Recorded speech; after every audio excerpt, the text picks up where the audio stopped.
女人是 SM 公司史上评分最高的练习生，同时也被调侃为女娃的炫技之作。她是裴珠炫 Array， 南韩4大女团里公认的神颜天花板。综艺上随便扎个头发，播放量就能突破600万。别人头戴大红花是灾难现场，而她却是360度无死角的美。在那个以美貌为第一生产力的国度，她就是 SM 娱乐公司打造出的最完美的艺术品。但你有没有想过，当这份完美只是一个被精心设计的人设时，她会有多脆弱？裴珠炫的故事是一场关于人设的极致反噬，她像一面镜子，照出了韩国偶像工业最华丽也最畸形的一面。故事要从那个被称为花田的 SM 娱乐公司说起。裴珠炫的起点并不算顺利，18岁她第一次参加 SM 的选秀以失败告终，这对一个从小就因为美貌而备受追捧的女孩来说是一个不小的打击。但 SM 最终还是打来了电话，把她招至麾下。从此她开始了长达5年的地狱般的练习生生涯。在那个天才云集的地方，她这个以大龄练习生身份入局的女孩，唯一的武器就是拼命。练习室的监控里总有一个身影在凌晨重复的一个动作，她要用10倍的汗水去追赶那些比她更年轻更有天赋的同伴。她要向公司证明她不只是一个空有美貌的花瓶。最终她赢了。2014年23岁的她以女团 Red Velvet 的队长身份正式出道，公司给了她最顶级的配置，她是队长，是门面，是 rap 担当，是领舞。出道后公司更是把她当成了组合的定海神针。 Red Velvet 这个组合主打的是红与黑的双面概念，而裴珠炫就是那个负责黑天鹅柔嫩一面的绝对核心。她在综艺上永远是话最少最安静的那一个，粉丝把这种沉默解读为害羞高冷，为她打造了一个不食人间烟火的仙女人设。但不笑时那股清冷孤傲的气质，让她在千篇一律的甜美偶像中脱颖而出，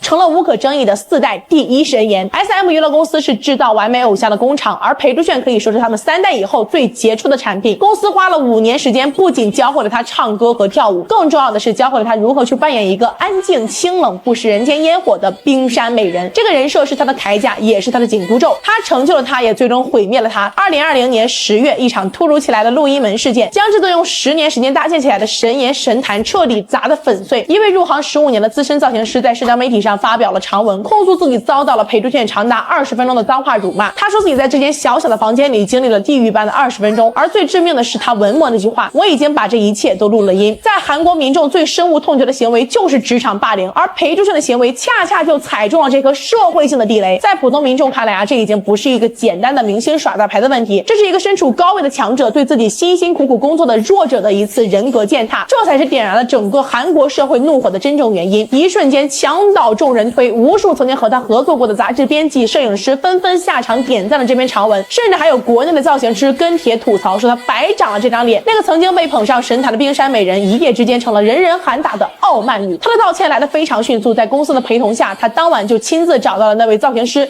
当面道歉，并且在网上发表了道歉信。在韩国娱乐圈的危机公关里，这已经是标准操作，但已经太晚了。公众之所以愤怒，不是因为她发了一次脾气，而是因为大家发现那个我们爱了那么多年的完美女神原来都是装出来的。这场风波让她付出了惨痛的代价，烧酒代言没了， MC 的工作没了，正在接触的高奢品牌也没了下文。她的电影被迫延迟上映，整个组合也被迫全体停工。在那之后，她把自己藏了起来，有半年的时间，她取消了所有活动，却被粉丝拍到一个人去舞蹈室练到深夜。她的画板上多了一幅破茧成蝶的素描。1年半后，她带着自己的第一张个人专辑 Like Water 小心翼翼地回到了公众面前。整张专辑风格温柔而治愈，歌词里充满了对过去的反思。这是她和她团队精心策划的一次形象重塑。紧接着 Red Velvet 全员以一首名叫 Queen Down 的歌曲正式回归。裴珠炫依然站在舞台的最中央， SM 公司用这种方式向外界宣告，我们没有放弃她。所以我们到底该如何看待裴珠炫的崩塌？这不是一个简单的坏人现形记，这是一个关于异化的悲剧。一个20多岁的女孩被公司塑造成了一个没有任何瑕疵的神，她被要求永远保持着与年龄不符的高冷和疏离，她不能有情绪，不能有脾气，不能有任何普通人的喜怒哀乐。当她长期处在这样一种被压抑被物化的状态下时，情绪的失控几乎是一种必然。她的故事是整个偶像工业最该上的一堂课，她在提醒我们去思考一个问题：我们到底需要什么样的偶像？